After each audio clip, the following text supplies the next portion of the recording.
البيانات الجغرافيه بتاعته، بيقدر ان هو سواء هي بيانات جغرافيه او هي حتى بيانات خاصه بيانات تابلر داتا او بيانات مثلا مجرد بس مجموعه جداول موجوده عندي، اقدر ان انا استفيد بيها واضيف لها اللوكيشن بتاعي وابتدي اشوف البيانات بتاعتي دي على الخريطه. تاني جزئيه البيج داتا، وبرضه هو بيقدر يسينك مع الابلكيشنز اللي هي خاصه بالبيج داتا، واكيد اغلبيتنا سمعنا الاسم ده الفتره اللي فاتت. وبيقدر ينتجريت مع ادوبي ويبتدي يشوف الداتا اللي هي خاصه بالبيج داتا، وعندي داتا وير هاوس كبيره جدا، ازاي نقدر احنا نستفيد بالبيانات اللي هي بتيجي عندي واقدر اضيفها جوه الجي اس بتاعي. هو ده يعتبر بالنسبه لنا الداتا اللي بنقدر نتعامل معاها كجي اس داتا. بعد كده عندي مجموعه ابس كتيره قوي بيقدر يقدمها لي. الابس اللي هو بيقدمها لي او التطبيقات اللي هو بيقدمها لي كلها كونفيجربل ابلكيشن. يعني ايه كونفيجربل ابلكيشن؟ يعني مجرد ان انا بكونفيجر الحاجات دي، تولز جاهزه معمول لها ديفلوبمنت، مجرد ان انا بعمل لها كونفيجريشن وببتدي اشتغل عليها على طول.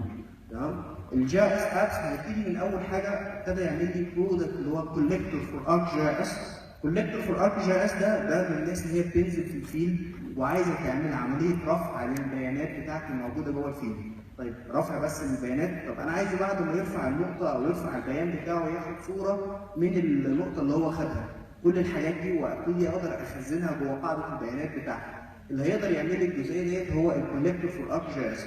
الكولكتور فور ارك جي اس هو بيبتدي بيتارجت اكتر الجزئيه الخاصه بالابل اللي عنده اي او اس او اللي عنده اندرويد، يقدر ينزل الابلكيشن موجود فور فري. بس لما بيبقى عندك البورت فور ارك جي اس تقدر تكريت يوزر للراجل اللي هينزل في الفيلد بصلاحيات محدده، بلايرز محدده يقدر يشوفها، عشان ما يبقاش كل الداتا اي حد بيقدر يشوفها، ويقدر ان هو يستخدم الابلكيشنز بتاعته. انت تقدر تكونفيجر ايه هي الفيلدز او البيانات اللي انا محتاج ان هو ياخدها، محتاج يصور لي مثلا صوره، محتاج يعمل لي اتاتشمنت، محتاج ان انا اسينك اونلاين على طول لما يبتدي يرفع لي الداتا. فالتول داتا اللي يقدر يقدمها لي هو الكولكتور فور ارك جي اس.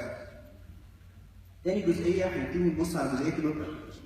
نيجي نتكلم على جزئيه الويب ابلكيشن، كل الناس بتبقى مخضوضه ان انا اعمل ويب ابلكيشن، محتاج ديفلوبمنت كتير، محتاج حد ديفلوبر معايا. طب انا بقى هقدم لك النهارده ابلكيشن اللي هو الخاص بالويب اب بيلدر. الويب اب بيلدر ده كونفيجربل ابلكيشن يقدر يساعدني ان انا اعمل ويب ابلكيشن.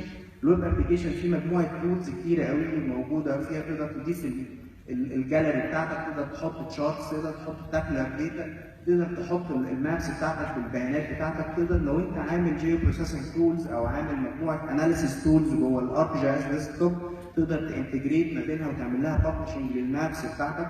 كلها تولز بسيطه اقدر ان انا استفيد بيها من خلال الويب اب بيلدر، واقدر اطلع الويب ابلكيشن الخاص بتاعي. تاني جزئيه ودي من ضمن الحاجات القويه جدا دلوقتي، كان زمان اي ويب ابلكيشن ما كانش بيبقى فيه 3 دي لاير، ما بعرفش اعمل ببلشنج لداتا خاصه بال 3 دي.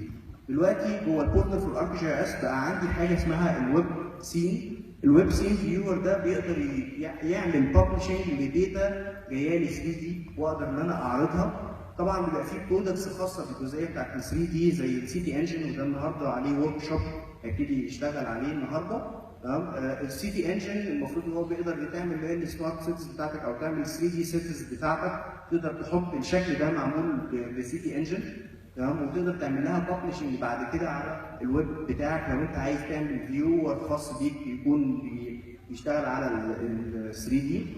بعد كده هنتكلم على الجزئيه بتاعت الستوري ماب. لو انا محتاج اعمل ستوري ماب، عندي مجموعه لوكيشنز، اللوكيشنز دي مربوطه بمجموعه بيانات معينه سواء صور او بيانات خاصه بالفيلد بتاعي، فانا اقدر ابني الستوري ماب عشان اشوف التغيرات اللي حصلت جوه الداتا بتاعتي.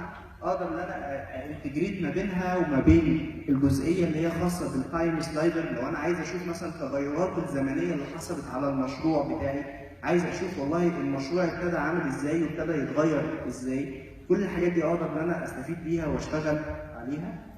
تاني جزئيه ودي من ضمن الحاجات المهمه جدا لمتخذ القرار هي جزئيه الداشبورد.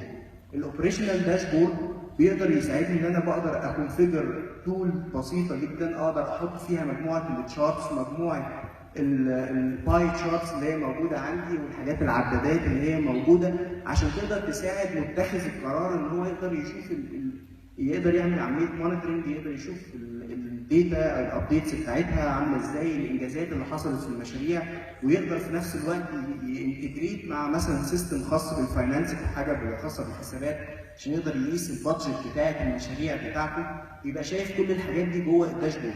طب الميزه بتاعت الداشبورد ديت ايه؟ الميزه بتاعت الداشبورد عندي ان انا اقدر من خلال الداشبورد بتاعي ان انا اسنك ما بيني وما بين اي انبوت بيخش جوه الداتا بتاعتي اونلاين. يعني اي بيانات بتخش وليها الارم او ليها تشارت موجود جوه الداشبورد هو هيحس بيها اوتوماتيك، مش محتاج ان انا اعمل ابديت عشان يحس بيها والتغيرات اللي هي موجوده جوه التشارتس بتاعتي. كل الحاجات دي بالاوتوماتيك بتاعها كلها الابديت بتاعي بيكون اوتوماتيك بالنسبه لي.